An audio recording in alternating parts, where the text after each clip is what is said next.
হেদায়েতের মালিক কে ভাইরা? হেদায়েতের মালিক কে? আল্লাহ রাসূল সাল্লাল্লাহু আলাইহি ওয়াসাল্লাম তার চাচারে হেদায়েত দিতে পারছেন? আল্লাহ তাআলা বলছেন, ইন্নাকা লা তাহদি মান আহবাবতা ওয়ালাকিন্নাল্লাহ ইয়াহদি মান ইয়াশা। আল্লাহ রাসূল সাল্লাল্লাহু আলাইহি ওয়াসাল্লামকে বলতেছেন, আপনি যাকে ভালোবাসেন তাকে হেদায়েত দিতে পারবেন না। ওয়ালাকিন্নাল্লাহ ইয়াহদি মান ইয়াশা। আল্লাহ যাকে হেদায়েত দিতে চান সেই হেদায়েত পাবে। আল্লাহ যাকে হেদায়েত দিতে চান সেই হেদায়েত পাবে। আপনি কাউকে হেদায়েত দিতে পারবেন? আল্লাহ রাসূল পারেন নাই, আপনি কিভাবে পারবেন? আল্লাহ রাসূল সাল্লাল্লাহু আলাইহি ওয়াসাল্লাম কত সুন্দর কথাবার্তা বলতেন জানেন আপনারা? আল্লাহ তাআলা বলছেন, লাউ কুনতা ফাদদান গালিযাল কলব লানফাদ্দু মিন হাওলিক।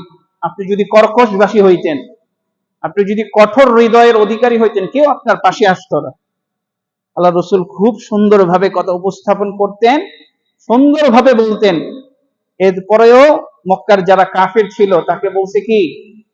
পাগল। বলছে কি? পাগল কবি। পাগল কবি। ভাইরা আমার, একটু খেয়াল করি, আমরা সর্বপ্রথম যেটা জানলাম, হেদায়েতের মালিক কে? আল্লাহ সুবহানাহু ওয়া তাআলা। নবীদের কাজ কি? কেউ বলতে পারবেন নবীদের কাজ কি ছিল? নবীদের কাজ কি ছিল বলেন না? কি করা? মাশাআল্লাহ, দাওয়াত দেওয়া।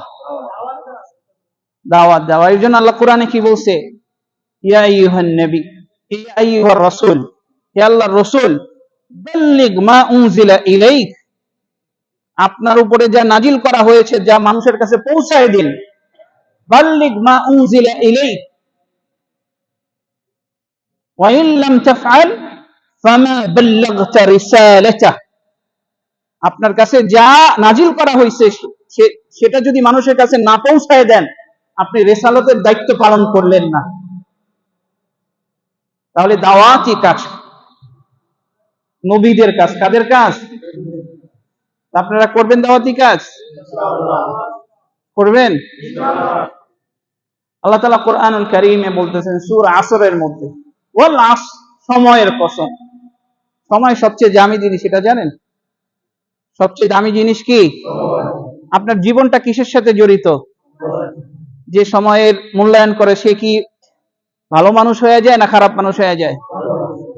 5 ওয়াক্ত নামাজ পড়া, এটা সময়ের মূল্যায়ন না? সামনে রমজানে রোজা আসবে, এটা সময়ের মূল্যায়ন না?